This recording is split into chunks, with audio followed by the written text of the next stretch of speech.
રાજકોટના ખેડૂતો માટે મોટા ખુશીના સમાચાર.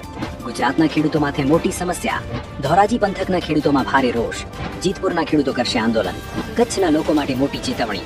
ખેડૂતો માટે ચેતવણી સમાન કિસ્સો. ખેડૂતો માટે સરકારનો મહત્વનો નિર્ણય. દેશભરમાં રાષ્ટ્રભક્તિ છલકાશે. ભારત કોસ્ટ ગાર્ડે પાકિસ્તાની બોટ પકડી. અરવિંદ કેજરીવાલની એન્ટ્રી. રાજકારણ ગરમાયું. નમસ્કાર ખેડૂત મિત્રો અને મારા વહાલા ગુજરાતી ભાઈઓ તથા બહેનો, સ્વાગત છે તમારું આપણી સૌની માનીતી YouTube ચેનલ. આજનો વિડીયો તમારા માટે ખૂબ જ મહત્વનો સાબિત થવાનો છે. આજના વિડીયોમાં આપણે ગુજરાતના ખેડૂતોનો આક્રોશ, કુદરતનો કહેર અને રાજકારણની મોટી હલચલ વિશે વિસ્તારથી વાત કરીશું. તો વિડીયોને છેલ્લે સુધી જોજો. અને હા, જો તમે આપણી ચેનલ આહો તો અત્યારે જ નીચે લાલ કલરનું બટન દબાવીને સબસ્ક્રાઇબ કરી લો અને બાજુમાં આપેલી ઘંટડી દબાવી દો, જેથી રોજે રોજના તાજા સમાચાર સૌથી પહેલા તમને મળે. અને હા મિત્રો, વિડીયોને લાઈક કરવાનું ભૂલતા નહીં. તમારું એક લાઈક અમને નવી માહિતી લાવવા માટે પ્રોત્સાહન આપે છે. તો ચાલો શરૂ કરીએ આજના સુપરફાસ્ટ સમાચાર.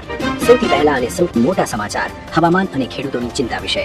નંબર 1, ભર શિયાળે માવઠાની આગાહી. ખેડૂતોના શ્વાસ અદ્ધર. રાજ્યભરમાં અત્યારે હાડથી જ તપતી ઠંડી પડી રહી છે. સવારે ગાઢ ધુમ્મસ હોય છે અને રાત્રે કડકડતી ઠંડી. ખેડૂતોને એમ હતું કે આ ઠંડી પાક માટે સારી રહેશે. ત્યાં જ હવામાન નિષ્ણાત અંબાલાલ પટેલે એક ચિંતાજનક આગાહી કરી છે. અંબાલાલ કાકાના જણાવ્યા મુજબ 22 જાન્યુઆરીથી 26 જાન્યુઆરીની વચ્ચે રાજ્યમાં કમોસમી વરસાદ એટલે કે માવઠું થવાની પૂરેપૂરી શક્યતા છે. ખાસ કરીને સૌરાષ્ટ્ર અને કચ્છના ખેડૂતોએ ચેતવું પડશે, કારણ કે અહીં કરા સાથે વરસાદ પડી શકે છે. વાત અહીં પૂરી નથી થતી. 30 જાન્યુઆરીથી 5 ફેબ્રુઆરીએ અને ત્યારબાદ 13 ફેબ્રુઆરીએ પણ વાતાવરણમાં મોટો પલટો આવશે. અત્યારે ખેતરમાં જીરું, ઘઉં, ચણા અને ડુંગળી જેવા પાકો તૈયાર ઉભા છે. જો આ સમયે વરસાદ થાય તો ખેડૂતોના હાથમાં આવેલો કોળિયો છીનવાઈ જશે અને મહેનત પર પાણી ફરી વળશે. મિત્રો, તમે કયા જિલ્લામાંથી વિડીયો જોઈ રહ્યા છો અને ત્યાં અત્યારે ઠંડી કેવી છે તે કોમેન્ટમાં જરૂર જણાવજો. નંબર 2, ખેડૂતો માટે ખુશખબર. ભાદર 2 ડેમમાંથી પાણી છોડાયું. હવે વાત કરીએ થોડા રાહતના સમાચારની. રાજકોટ જિલ્લાના ખેડૂતો માટે સારા સમાચાર છે. ભાદર 2 ડેમના દરવાજા 4 ફૂટ સુધી ખોલીને 1620 ક્યુસેક પાણી છોડવાનો નિર્ણય લેવાયો છે. 17 જાન્યુઆરીની સવારે આ પાણી છોડવામાં આવશે, જેનો સીધો લાભ ઘેડ વિસ્તારના ખેડૂતોને થશે. અત્યારે ચણા, ઘઉં અને લસણ જેવા પાકને પિયતની ખાસ જરૂર હતી. આ પાણી મળવાથી પાકનું ઉત્પાદન વધશે અને ખેડૂતોને મોટો ફાયદો થશે. જોકે તંત્રએ નીચાણવાળા વિસ્તારના લોકોને નદીના પટમાં ન જવા ચેતવણી આપી છે. પાણી છોડવું એ સારી વાત છે, પણ દરેક ખેડૂત સુધી પાણી પહોંચે તે પણ જરૂરી છે. નંબર 3, પાણીની પોકાર. ધોરાજીમાં કેનાલના નામે ભ્રષ્ટાચાર. એક તરફ ડેમમાંથી પાણી છોડાઈ રહ્યું છે તો બીજી તરફ ધોરાજીના હળમતિયા ગામના ખેડૂતો રોષે ભરાયા છે. ખેડૂતોનો આક્ષેપ છે કે ભાદર 1 ડેમની કેનાલ મારફતે હજુ સુધી તેમને સિંચાઈનું પાણી મળ્યું નથી. ખેડૂતો કહી રહ્યા છે કે ઉનાળામાં કેનાલ રિપેરિંગના નામે જે લાખો રૂપિયા ખર્ચાયા હતા તેમાં મોટો ભ્રષ્ટાચાર થયો છે, કારણ કે અત્યારે ફરીથી રિપેરિંગ અને સાફ સફાઈના નાટક ચાલી રહ્યા છે. રવિ પાક સુકાઈ રહ્યો છે. ખેડૂતોને પાણીની તાતી જરૂરિયાત છે, છતાં કેનાલ કોરી ધાખોર છે. ખેડૂતો અત્યારે પોતાના ખર્ચે કુવા અને બોરમાંથી પાણી લેવા મજબૂર બન્યા છે. મિત્રો, તમારા ગામમાં કેનાલનું પાણી સમયસર આવે છે? કોમેન્ટ બોક્સમાં હા કે ના લખીને જણાવજો. નંબર 4, જેતપુરના ખેડૂતોનો હલ્લાબોલ. પ્રદૂષણ માફિયાઓ સામે મોરચો માંડ્યો. રાજકોટ જિલ્લાના જેતપુર પંથકમાં હવે ખેડૂતોની ધીરજ ખૂટી ગઈ છે. ભાદર નદીમાં ઠલવાતા ઝેરી કેમિકલ યુક્ત પાણી સામે ખેડૂતોએ જંગ છેડ્યો છે.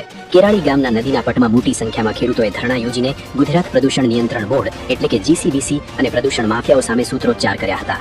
ખેડૂતોનું કહેવું છે કે છેલ્લા 40 વર્ષથી આ લાલ અને કાળા પાણીને કારણે અમારી જમીન બંજર થઈ ગઈ છે અને ઊભો પાક બળી જાય છે. પશુઓ પણ આ પાણી પીને બીમાર પડે છે. ખેડૂતોનો સીધો આક્ષેપ છે કે અધિકારીઓ માત્ર સેમ્પલ લેવાના નાટક કરે છે અને રિપોર્ટ નેગેટિવ બતાવી કારખાનેદારોને છાવરે છે. અમે ખેડૂતોએ ચીમકી આપી છે કે જો આ પ્રદૂષણ બંધ નહીં થાય તો 3 થી 4 હજાર ખેડૂતો રસ્તા પર ઉતરીને ઉગ્ર આંદોલન કરશે. નંબર 5, લાલબત્તી સમાન કિસ્સો. બનાસકાંઠામાં વીજ કરંટથી ખેડૂતનું મોત. મિત્રો, આ સમાચાર દરેક ખેડૂતે ખાસ સાંભળવા જેવા છે. બનાસકાંઠાના પાલનપુર તાલુકાના ટોકરિયા ગામે એક ખૂબ જ દુઃખદ ઘટના બની છે. વરિયાળીના ખેતરમાં ભૂંડ અને રોજડાના ત્રાસથી બચવા માટે ખેતર ફરતે તાર બાંધીને તેમાં વીજ કરંટ છોડવામાં આવ્યો હતો. પરંતુ કુદરતની કરુણતા જુઓ, ખેડૂત પોતે જ આ કરંટનો ભોગ બન્યા. ખેતરમાં આંટો મારવા ગયેલા ખેડૂતને કરંટ લાગતા તેમનું મોત થયું અને તેમને બચાવવા જતા તેમના વફાદાર શ્વાનનું પણ મોત થયું.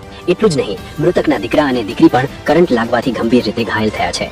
મિત્રો, પાક બચાવવો જરૂરી છે, પણ જીવના જોખમે નહીં. આવી રીતે ખુલ્લા તારમાં કરંટ મૂકવું એ કાયદેસર ગુનો પણ છે અને જીવલેણ પણ છે. ભગવાન મૃતકના આત્માને શાંતિ આપે. નંબર 6, ખેડૂત ખાતેદારો માટે મોટી રાહત.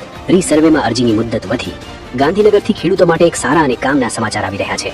જમીન રીસર્વેમાં જે ભૂલો થઈ હતી તેને સુધારવા માટે રાજ્ય સરકારે અરજી કરવાની મુદ્દત વધારી છે. દરખાસ્ત મુજબ આ સમય મર્યાદા વધુ 1 વર્ષ માટે લંબાવવામાં આવી છે. એટલે કે જે ખેડૂત મિત્રો પોતાની જમીનની માપણીમાં થયેલી ભૂલ સુધારવાની અરજી કરવાનું ચૂકી ગયા હતા અથવા કોઈ કારણસર લાભ નહોતા લઈ શક્યા, તેમને હવે વધુ એક તક મળશે.